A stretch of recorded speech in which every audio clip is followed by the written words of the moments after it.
I have scars older than your language. Everyone's heard that line before, right?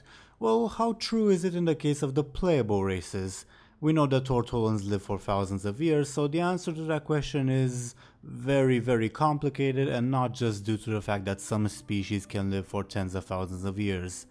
To begin with, what is a language? Specifically, what differentiates it from the other similar languages? For example, what's the exact difference between the languages of the Blood Elves, the Nightborne, and the Night Elves? They are obviously different, but how different? In this example, these languages share a common root and have plenty of common words and phrases. One could even argue, although not with plenty of exact sources, that they are partly mutually intelligible. In the real world, languages, or rather forms of speech that are so close to one another, are called dialects. But in the real world, there is no exact definition that distinguishes the two that everyone can agree on, mostly because of politics. Thankfully, Warcraft usually, but not always, tends to skip that little complication. For instance, you won't see Night Elves trying to annex Quel'Thalas because the Thalassian language is just a funny way of speaking Darnassian or something. Languages tend to be, though not always, fairly clearly defined and distinguished from one another, though for the purposes of this video I will from time to time touch upon the subject of dialects, for instance on the status of gutter speak or the Forsaken language and its relation to Common. But we'll get to that when we get to each individual language. So, that's complication number one. What next? Well, the next issue is that language is only relevant in the lore of Warcraft whenever it's convenient for the plot and not really when it would always make sense. As an example, at the trial of Garrosh Hellscream in War Crimes, everyone present, even though they come from many of the different races of Azeroth, can understand one another with absolutely no implication of difficulty. And it's not just in the case of leaders who, okay, you can make the argument that they all learned a common language to speak to perfection even. There are plenty of instances in novels, short stories, and even in the game where common soldiers from different races and opposing sides can talk to one another with no issues. The only time where language is actually relevant in the lore is when the respective author tries to emphasize the cultural barrier that exists between two characters. For instance, in the Last Guardian novel, Khadgar, then still an apprentice, fights a group of orcs who can barely understand what he's saying until an orc warlock shows up who speaks in really broken common. The short story Elegy is a self-contradictory example of how not to do it, since you have Alliance and Horde characters talking to each other with no difficulty, and yet at one point Delaran Summermoon, in order to emphasize her dislike of the orcs, has a moment where she doesn't understand their language and calls it guttural and ugly. The World of Warcraft Traveler books are nice examples of exploring the language barrier in the lore, since really the undertone of that particular story is of this young human boy discovering the world, which obviously would include how to communicate with people from different races, such as a Gnoll or a Murloc. But aside from these rare examples, like I said, language usually does not matter in the lore, which is a problem for this video since there are examples in the lore of, say, a Blood Elf understanding Night Elves who are talking near him, but it's impossible to say whether that's due to a mutual intelligibility between the two languages or because the author neglected to take into account that these people speak different languages. So that's complication number 2. Now, complication number 3, I promise this is the last one before we get into the meat of the video. That is that languages develop and change over time. To use a real world example, if that Taur-ahe would say that line to an English speaking person, would they mean modern English, which is more or less 300 plus years old, or old English, which is somewhere between 1600 and 1000 years old? And obviously we don't have that much exact data in the Warcraft universe. English by itself is one of the most researched languages in our world, and even then I can't provide you with extremely precise numbers. To compound this problem in the Warcraft universe, there are people who live for tens of thousands of years, while there are also members of their specific race which are much younger. So for instance, does Phalistra speak a different language than the ring around the rosies kids we see in Suramar? Why would she also speak Shalassian, the Nightborne language, instead of Darnassian, since that's the language she grew up with? These things are rarely, if at all, explained or mentioned in Warcraft. There's never even an implication that, for instance, Velen speaks in a more archaic and hard to understand fashion than Yrel, to use this example. So that's complication number 3. Now, for the purposes of this video, when talking about each individual language, I'm going to give both a high bowl number as well as a low bowl number for their respective age. To refer back to the example of English I used earlier, the high bowl would be 1600 years for Old English and the low bowl would be 300 for Modern English. I'm also going to order the languages chronologically from the oldest to the newest and use the high bowl numbers in this sense. This is all for the sake of convenience and to eliminate confusion, since if I use the low bowl numbers it would get extremely confusing and at times kind of outrageous in terms of the ordering. I'll start off each description first by stating that the high bowl and low bowl numbers and then explaining them. As we go along, I'll also make a little diagram, using that term loosely, detailing the relationships between each of these languages. Starting off as probably the oldest languages of the playable races, we have the Draenei language, which is somewhere between, at minimum, 25,000 years old and, at worst, 230 years old, though obviously leaning much more towards the high bowl number. The first number is simple, it's the time Sargeras convinced the Eredar to join the Burning Legion, and it's also the first precise date we have in Draenei chronology. The Eredar who joined the Legion decreed that Eredun, their language, would become the official language of the Burning Legion, while the Eredar who fled instead called themselves and their language Draenei, the exiled ones. Now, the Draenei and Eredun languages have a bit of a weird relationship. They are very much mutually intelligible and are probably about 90% the same language. They're just not called the same language because the Draenei hate to be associated with the demonic Eredar and vice versa. Politics like in the real world. Now, that small difference of 10% is the influences the languages accumulated over time. Eredun might have been influenced somewhat by the various languages the demons used before, while Draenei was almost certainly influenced over time, though not that much, by languages of the various worlds the Draenei visited. There are, for instance, a few, not too many though, loan words between Draenei and Orcish, for instance. Hence the low bowl number of 230 years, since that is about the time the Draenei arrived on Draenor, and around the time the latest phase of their language, the one spoken today, began to develop. Now, the low bowl number is almost certainly not accurate, since the Lightforged Draenei who have never gone to Draenor are also stated to speak the Draenei language, so far more accurately you can say that the Draenei language is close to 25,000 years old. Now, when talking about the relationships this language has with the other playable ones, the Draenei language has pretty much no relation with any other outside of a minuscule bit of mutual influence with Orcish. It's also probably not derived from the Titan language, like for instance Dwarven is, since while Argus did contain a Titan, the world was never Titan forged, and the Draenei didn't even know that Argus had a Titan inside it until recently, so there's no direct influence. Next, we have the weirdest language of them all, and also the one I expected least to place in this spot on the list. I'm talking about the Goblin language. The high bow number would be much more than 15,000 years old, while the low bow would be more than 130 years old, leaning much more towards the low bow this time. Now, Goblin and the Goblin people have an extremely weird history. Basically, because Goblin history can be summed up as primitives who got smart, then became dumb again, then became smart again. Hence the high bow number of much more than 15,000 years old. Now, 15,000 years ago was about the time of the war between the Trolls and the Akyr. Why is that relevant?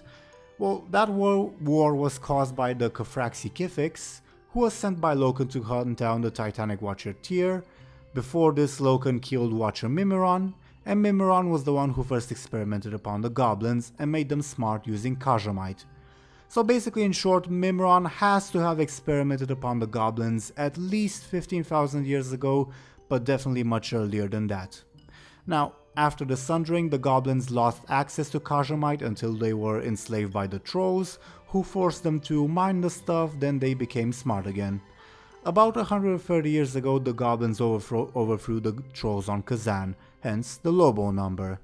Now, the problem is that there's no way of knowing how different the language spoken by the goblins more than 15,000 years ago is from the one spoken today.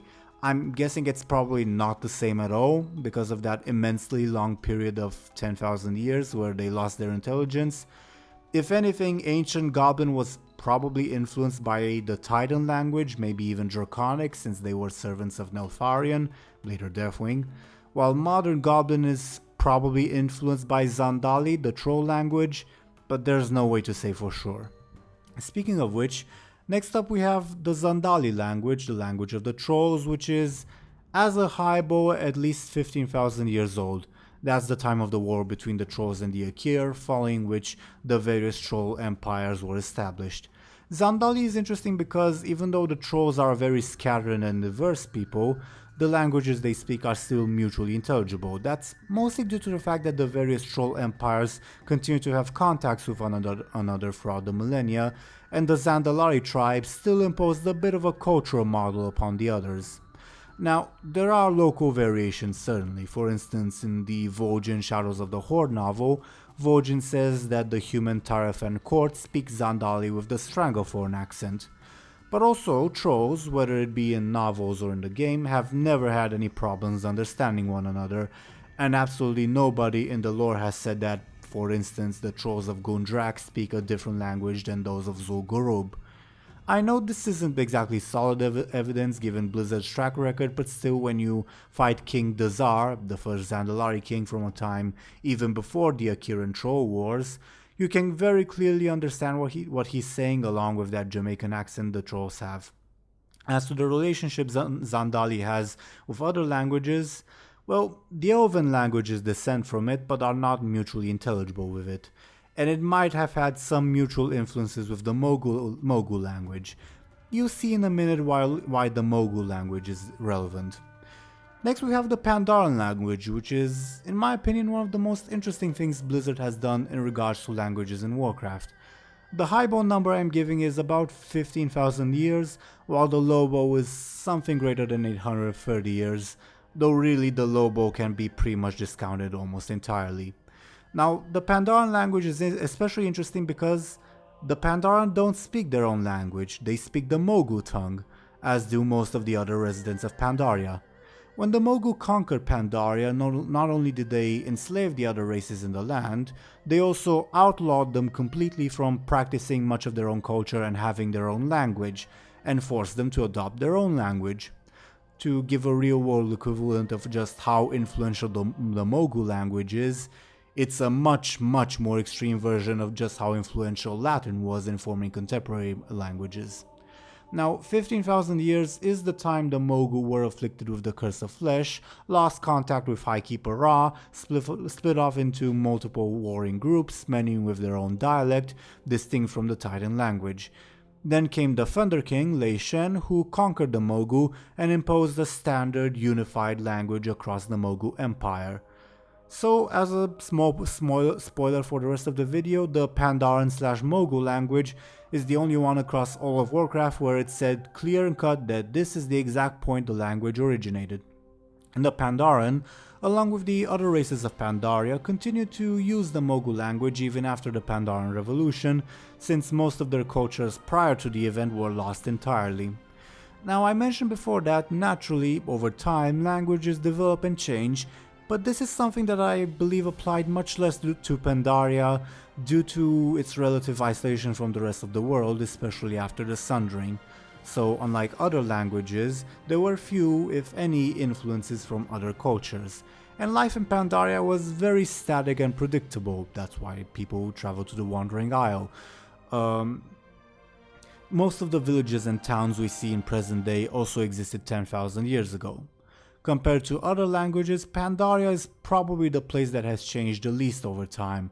Now, if we take into account that some change has to have occurred, well, that's why I have the lowbow number of 830. 830 years ago, the Pandaren Liu Liang began traveling the world on the Wandering Isle.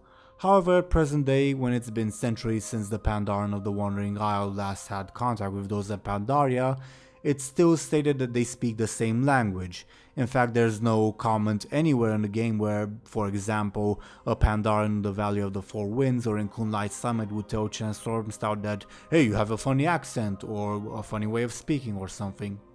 Now, in regards to the relationship the Pandaren language has with other languages, it has a common origin with the language of the other Titanforge races, humans, dwarves and gnomes, and maybe goblins, when it comes to playable races, but it is probably not at all mutually intelligible with them. It might have a very small bit of influence with Zandali and is likely similar to Taur-ahe, but we'll get to that eventually. Next we have Darnassian, the language of the Night Elves, which as a high bow would be around 15,000 years old, while the low bow would be around 12,000 years old.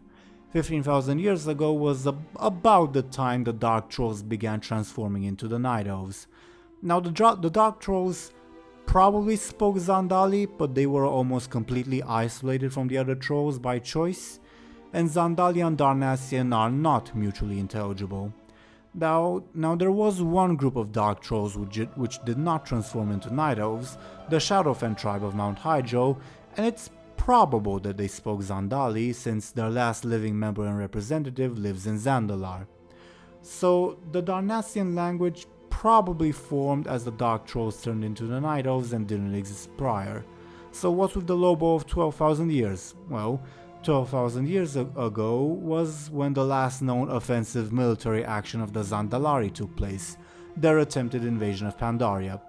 And that's relevant because sometime afterwards the Zandalari were crushed by Queen Ajara, and well, they probably couldn't have invaded Pandaria after that. We don't know for how long Queen Ajara reigned, but the point is that Night Elf society was already well developed by the time she became queen, so the language would have existed sometime before her reign. Now Darnassian has a weird or rather politicized status in regards to the other elven languages, but I'll detail upon that when we get to them. But in short, to summarize, Darnassian is descended from Zandali but is not mutually intelligible with it, while the Falassian and Shalassian languages descend from it. Falassian is partially mutually intelligible with Darnassian, while Shalassian isn't. Like I said, I'll explain what I mean when I get to it. Next we have Taur-ahe, which is an interesting one as well. The high bow number would be 12,100 years old, while the low bow would be 10,000, but in actuality the low bow would be much closer to our time. Now, Taur-ahe has a bit of a complication, namely the Yongo, the ancestors of the Tauren and the High Mountain Tauren, were also enslaved by the Mogu and forced to give up their customs and language, hence the high bow number. However, unlike the Pandaren, who were enslaved for thousands of years, the Yongo were only enslaved for 200 years. I'm not going to go into a debate about whether the Yongo would have assimilated the Mogu language in just 200 years, since that is an actual debate with actual political consequences in our real world. It's worth noting that Chronicle Volume 1 states that after being liberated, the Yongo were left with only bits of pieces of myths and of their previous culture, which presumably could also extend to their language. Now, Taur-ahe has been stated to have many different forms and dialects, which would make sense since the Yongo and their offshoots were nomadic people who traveled all over ancient Kalimdor. The low bow number of 10,000 years is due to the fact that after the Sundering, Chronicle 1 states that the various tribes of Yongo, Tauren and Tonka lost most contact with one another. Now, naturally, over time, various different dialects developed, so like I said, the actual low bow would be much closer than 10,000 years ago, but I can't give you a precise number. Well, worth noting though that the High Mountain Tauren also speak Taur-ahe and are obviously mutually intelligible with the Tauren of Kalimdor, despite this lack of contact. As to the relationship Taur-ahe has with other languages, well, the closest one to it is probably the Pandaren/Mogu language, and there might be some local relationships the various dialects have with others. For instance, some Tauren might have some Darnassian or Zandali loanwords, depending on where they lived. Next we have Shalassian, which as a high bow is 10,000 years old, but the form spoken today is much younger than that, no precise number on the low bow. Now, the high bow is easy to explain. It's the time the Nightborne isolated Suramar from the rest of the world. Unlike the language of other immortal races though, like for example the Draenei language, there is a quest in Suramar which mentions that there is an archaic form of Shalassian that's long since obsolete, which the younger Nightborne cannot understand. It is one of the few clearly stated examples in Warcraft lore of the fact that the language has evolved over time, which is especially interesting since many of the Nightborne are more than 10,000 years old. Not much more to be said. As to the relationship it has with other languages, it is descended from Darnassian and has some similarities with it, but as I've mentioned, it is not mutually intelligible with it, since the Nightborne can't understand their own archaic language, which would be closer to Darnassian. It might be mutually intelligible with Falassian, but there isn't really anything more than indirect evidence to support that, and it wouldn't really make sense considering the fact that it's not mutually intelligible with Darnassian. And speaking of, next we have Falassian, which is a bit more complicated because of politics, funnily enough. The high bow would be 7,300 years old, but arguably again politics, older, while the low bow would be about 6,900 years old. Now the differences between Darnassian and Falassian have actually been touched upon before in the lore. The two languages are partially mutually intelligible.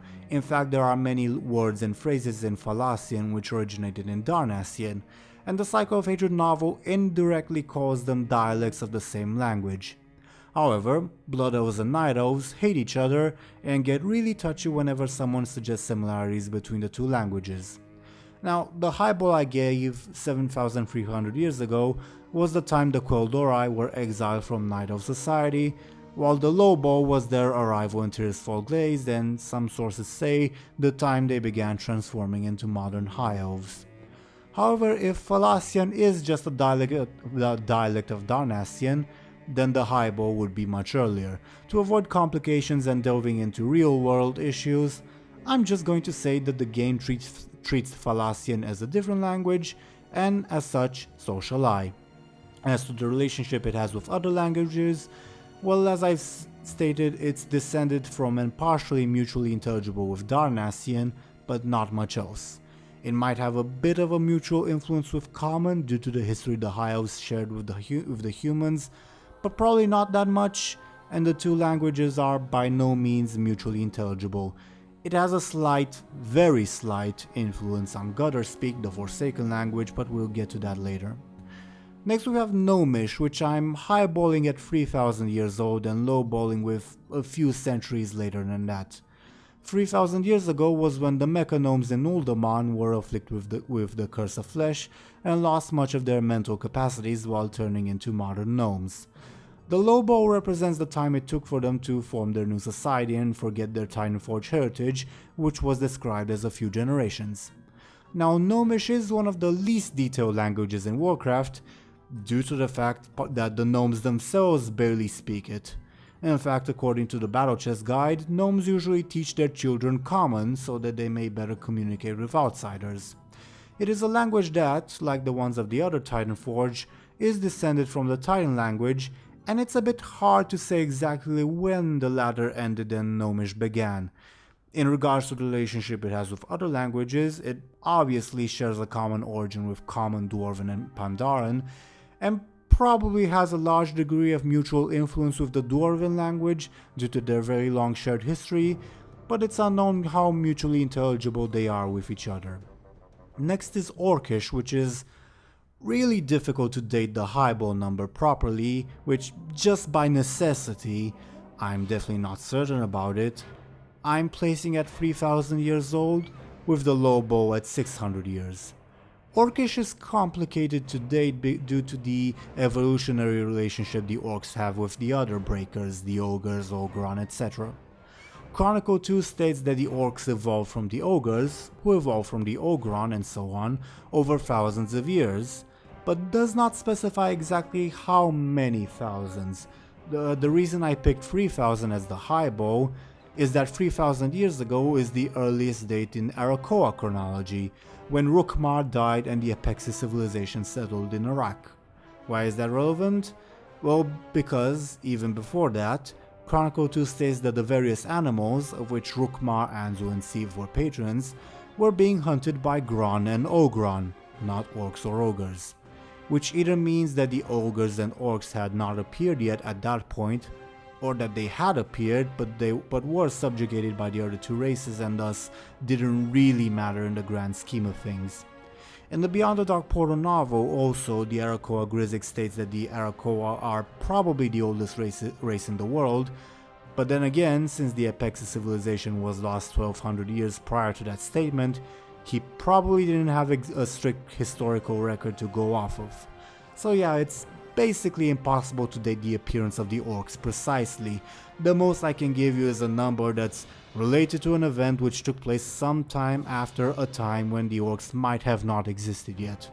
Now, 800 years ago is the time when, following the foundation of the Ogre-Gorian Empire and the deposition of the Ogron supremacy, the orcs began venturing out of their hidey holes in Gorgron and settled across Draenor. 600 years, the Lobol number, is, again, a relative thing to Arakoa chronology, which is the reign of King Taur-ahe. That's relevant because Chronicle 2 places the beginning of orc shamanism and of the Kosh-Harg festivals, something which tied all of the orcs together, as sometime between the reign of Taur-ahe and the expansion of the orcs across Draenor. Now, Rise of the Horde has a few interesting tidbits regarding the orc language, namely that while each clan had their own dialect and some clans were so isolated and or far apart that they could barely understand one another, there was, nevertheless, an official common orcish language, usually used by the shaman and at the Kosh-Harg festivals. This common language was also probably used officially by the Horde after it was formed. In regards to the relationship orcish has with other languages, that there's an interesting chapter in Rise of the Horde where some orcs are able to understand what an ogre is saying, although that ogre was only using words like "smash puny orcs," but are unable to understand what Draenei are saying in the same chapter. Later in that novel though, there is also a bit where ogres are speaking amongst themselves and the orcs aren't really able to understand them. So Orcish is descended from the ogre language, which might, but it's really questionable, be descended from the Titan language. The reason I am hesitant is because the further back the evolutionary tree of the Breakers you go, the dumber the species are and the fewer and simpler words they seem to use. Orcish has a few loan words from Draenei, for instance the word Draenor, but is definitely not mutually intelligible with it as well. Next we have Common, hey, orcs and humans, which I'm placing at about 2800 years old, both highbo and lowbo. Note that this does not necessarily mean that the dating is accurate, obviously. 2800 years ago was the date when the humans were united under the Arathi Empire and presumably shared a common language, hence the name of the language. Now, I am fairly certain in this because all playable humans, people of Stormwind, Gilneans and Kultirans, all speak the language Common, and even though they have some local accents, it's still very much the same language, so it's not like after the dissolution of the Arathi Empire that each kingdom began speaking their own individual languages. Worth noting though that in the Cataclysm Beta, Worgen was supposed to speak in Gilnean, which would make sense, some sense, since Gilneas was one of the most isolated human kingdoms, but in the end they chose to make them speak Common as well. Now, there is a bit of a curveball thrown into this, namely a quest in Legion, which has you travel back to the War of the Ancients, where the Furbolg chieftain Ung-Ak speaks to you in Broken Common. So it could be that Common was this sort of universal language of trade even back then, maybe a derivative of Darnassian, but then why would the humans, who had no contact with the ancient Night Elves, speak it after the Sundering? Yeah, I don't know, it's weird, and the quest designers probably didn't think that through, a little bit through. Anyway, assuming that Common is the language of humans, it would be related to the other Titanforged languages, Dwarven, Gnomish, Pandaren, probably has some mutual influence with Dwarven, though not to the point of mutual intelligibility. The Forsaken language, Gutter Speak, is also derived and mutually intelligible with Common, but again that's a more complicated discussion. Next we have Dwarven, which I'm highballing at 2500 years and lowballing at 260. Now, much like Gnomish, it's hard to say exactly where Titan ends and Dwarven begins. The reason I chose 2500 years was because that's when the Earthen of Uldaman, who had found Ironforge, awakened, having discovered that they were infected with the Curse of Flesh and had forgotten their heritage. The low bow of 260 years is the date of the War of the Three Hammers, following which the three Dwarven clans split off to live separately. That's worth noting because, while it has been stated that the three clans were already culturally distinct, the language the three speak now is the same, so it must have already been formed before that event. Also worth noting that the Frostborn in Northrend, who Bran Bronzebeard suspects are also descended from Earthen from Uldaman, also speak in Dwarven. Now, the RPG books, which are not canon anymore, had an interesting bit where they said that Dwarven was more or less artificially constructed after the dwarves came into contact with humans who taught them the common alphabet, the Dwarven language being something of a combination of their original language transformed in order to fit with the common alphabet. While that is interesting, it is again no longer canon. So, Dwarven is descended from and probably is fairly similar to the Titan language and is thus related with Gnomish, Common and Pandaren, and probably shares some common influence with the first two. It's also had some very small influence on Gutter Speak, the Forsaken language. And speaking of which, in the end we have sort of the runt of the litter, Gutter Speak, or Forsaken. Now, I can't give any numbers for this language, using the term loosely. The reason is that Gutter Speak is just a lower form of Common that uses very little bits of Dwarven and Thalassian, very little. The only reason it's defined as a separate language from Common is game mechanics. Forsaken in the lore usually have no problem speaking and understanding Common. Gutter Speak was the language used by black markets and rogues before the Third War, and was then adopted by the Forsaken, presumably because of its association with the rejects of society. Basically, it's like saying that the slang used in the poor regions of a city is actually a distinct language. There's no real information as to how long Gutter Speak has existed, just that it has for, quote, a while, longer than the Forsaken have. Since it uses small bits of Dwarven, it is obviously a younger language than it, so it comes after it on this list. As to the relations it has with other languages, well, it's a lower form of Common with very small Dwarven and Thalassian bits, so it's related to the other Titanforge languages, and extremely slightly indirectly related to the other Elven languages, but not really. So, going back to the intro of the video, which of these languages are actually younger than an average Short-Tolan? Well, Toki, who says that, states that he, quote, stormed the beaches of Krasarang during the Third Dynasty. Without going into too much detail, since there's a few ways to interpret that would mean sometime between 12,200 years ago, the death of Lei Shen, and 10,000 years ago, the disbanding of the Pandaren Empire. So which languages are younger than that? Those would be, in order, Gutter Speak, Dwarven, Common, Orcish, Gnomish, Thalassian, Shalassian, Taur-ahe, and probably Goblin. Darnassian, Pandaren, and Zandali are probably older, while Draenei is definitely older. So there you have it. I hope you enjoyed this analysis, and I'll see you all next time. Farewell.